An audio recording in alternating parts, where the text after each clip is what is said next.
We're here with Veronica Holmes of NUIX. Veronica, nice to see you. Thank you for...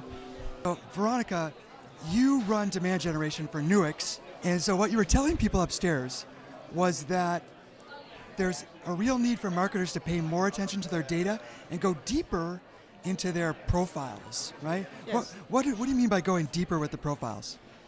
Going deeper means concentrating on data that's more than just demographic. It's more than just how big is your company, what is your job title, what you really need to look at is, you need to look at who the person is. You need to broaden your database, is the way that I usually put it. So you think you've got a lot of sales-ready leads and you think you get a lot of leads in general, but if you don't have that depth of knowledge about your customers and their buying cycles, the kinds of content that they like to look at, the different ways that people who fit into that persona or role buy your software. If you don't have any idea about how that actually works, the chances of you reaching them or giving them anything meaningful, even if you've got the best content in the world, you might not even be delivering that content in the right way. So you need to know a lot more about your customer before you can do that successfully. And you know now that Mintigo does a lot of data too. We talk about marketing intelligence, going beyond firmographics, just like you say. The best practices today, what do you see other marketers doing well in terms of adding data to these profiles? Where are they getting their data from? Look, a lot of people are using data enrichment technologies, but really that's again demographic data. It's really about what people, who people are rather than what they do. So there's a lot of companies around that do data enrichment. There's people who do reverse IP lookups against companies to get company data. And you know what? All of that is actually important. You need to know a lot of that stuff so that you know that you're targeting the right companies and that you're targeting the right accounts.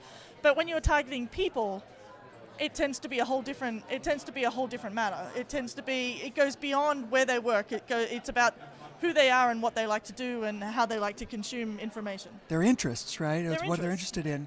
And you talked upstairs about grouping people into personas, Yes. which presumably becomes a proxy for what they're interested in. And I have a feeling you've gone further than a lot of companies in defining those personas. What do you do about that at NUIX? We do a lot of work internally, talking. It's a lot of talking. It's a lot of talking between sales and marketing.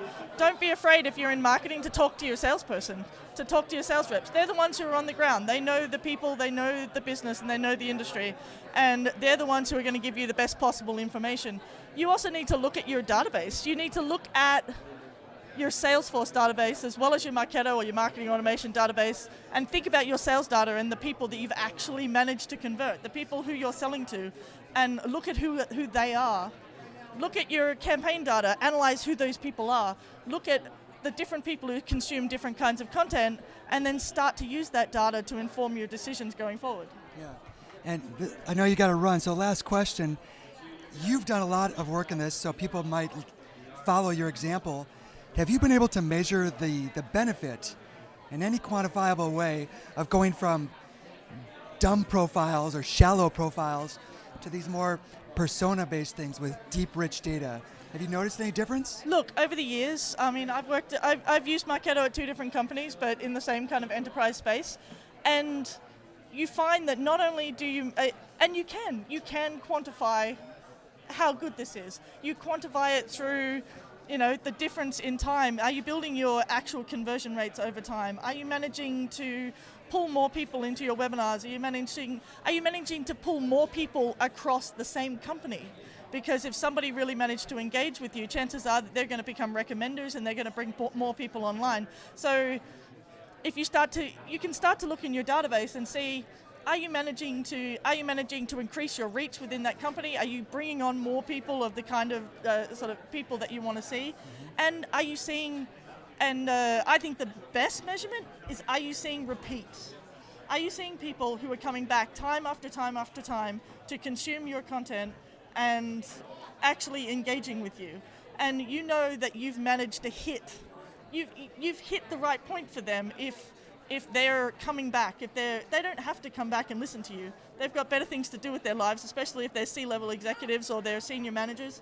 If they're coming back to listen to your content time and time again, chances are that you've hit the right note and the right level and the right medium for that audience. So just the absence of unsubscribes is not quite enough. You want to see the return visitors. It's not about unsubscribes, it's about engagement.